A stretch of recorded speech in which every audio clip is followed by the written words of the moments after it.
L'info du Grand Lille en continu. Adrien Lanois. 7h30 en direct, l'info en continu, l'info près de chez vous, en images en 8 minutes. Voici l'actualité du jour de ce vendredi 24 mars. Et d'abord vos prévisions météo avec une bonne nouvelle, du soleil, du ciel bleu pour toute cette fin de semaine et jusqu'en début de semaine prochaine même. Alors sur l'image satellite que l'on découvre ensemble, il y a quand même des nuages, mais ça, évidemment, cette image date des précédentes heures. On va avoir du soleil, du ciel bleu aujourd'hui, un temps sec et dégagé. Parfois quelques bancs de nuages sans gravité, toujours un petit vent de nord-est plutôt frais et les températures en hausse jusqu'à 14 degrés au maximum cet après-midi. Prévision complète à suivre bien sûr après ce journal. À la une également l'info au trafic avec un accident signalé il y a quelques instants à l'échangeur des 4 cantons à Villeneuve-d'Ascq. Ralentissement habituel ailleurs sur l'A1 vers Lille, sur la 23 et sur la 25. Et puis un poids lourd accidenté sur le bas-côté mais qui engendre quand même des bouchons à Armentières sur la 25 vers Lille.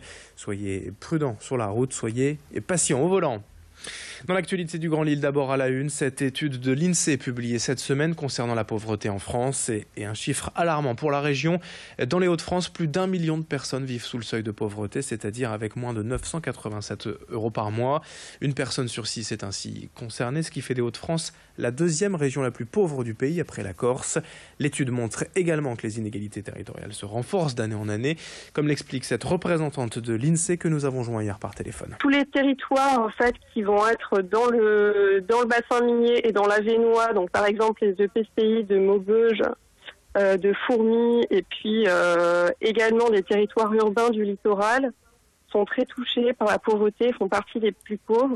Alors Lille s'en sort pas trop mal en fait, puisque globalement, effectivement, les territoires où il y avait une empreinte industrielle plus forte ont été plus impactés dans l'ensemble que les territoires où on avait une économie plutôt tertiaire. Autre actualité en images, ce matin, le combat d'une famille pour la mémoire d'un des leurs. Il y a 4 ans, le 28 mars 2013, Laoussine Aitomgar mourait sous les balles de policiers dans son quartier à Montigny-en-Goële. Pour la police, il s'agit d'une interpellation qui a mal tourné, la victime ayant agressé les policiers avec un couteau. Les coups de feu ne sont le résultat que d'une légitime défense, ce qu'a confirmé d'ailleurs la Cour d'appel le 3 février dernier en prononçant un non-lieu. Mais pour la famille Aitomgar, c'est une bavure policière et le dossier devrait être renvoyé devant la Cour de cassation prochainement. En attendant, demain, les proches de Laoussine organisent une marche pacifique à Montigny, en Goële, presque 4 ans après les faits pour ne pas oublier.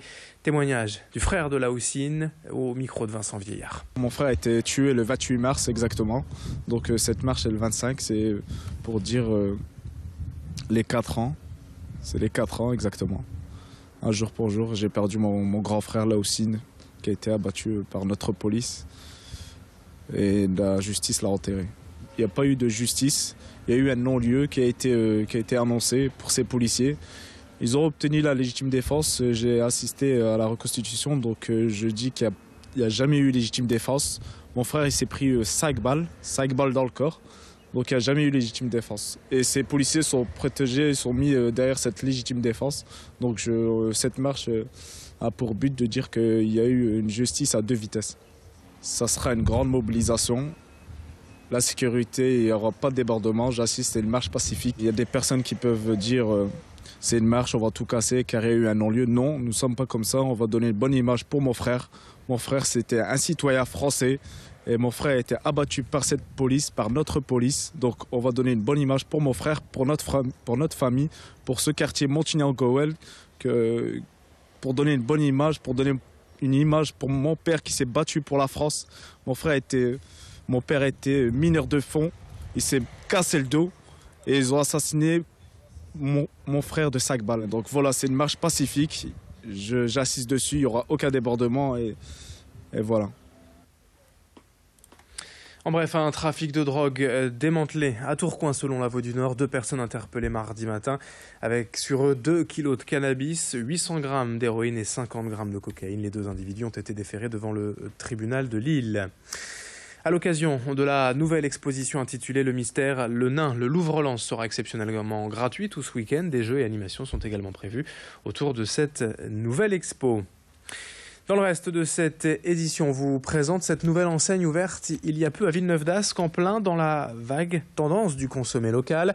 Son nom, Better Primeur. On y trouve donc des fruits et légumes de saison, sélectionnés auprès de producteurs locaux, mais aussi un restaurant, une boulangerie, un stand de charcuterie, fromagerie, des poissons et une épicerie fine.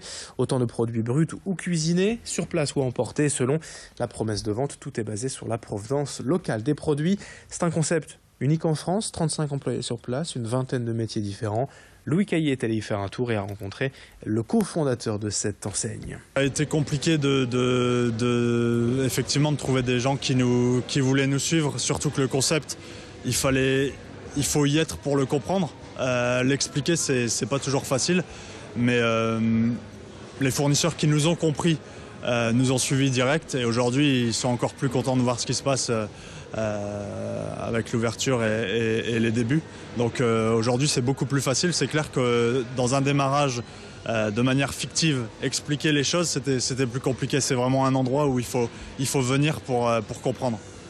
Même à la télé ça va être compliqué.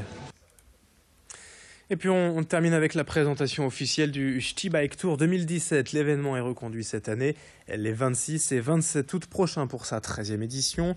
Au programme, comme toujours, 2 jours de cyclisme pour tous les amoureux du vélo, sur route ou VTT, courte ou longue distance, chacun son rythme. Ce sur 3 sites, le parc d'Olin près de Lens, mais aussi les Prés du M à Armentières et puis le Between Village à Lille. Autre nouveauté, la rando cyclo-sportive jugée trop compétitive qui devient cette année un défi sur 2 jours pour découvrir les plus beaux coins de la région.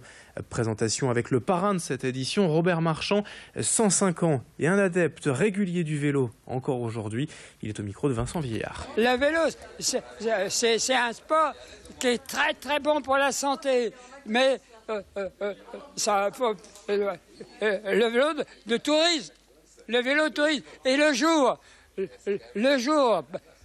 où que les gouvernements ils feront des belles pistes cyclables, ben je vous jure que avec des pistes cyclables bien dans toute la France, le vélo deviendra le sport le plus populaire qui existe.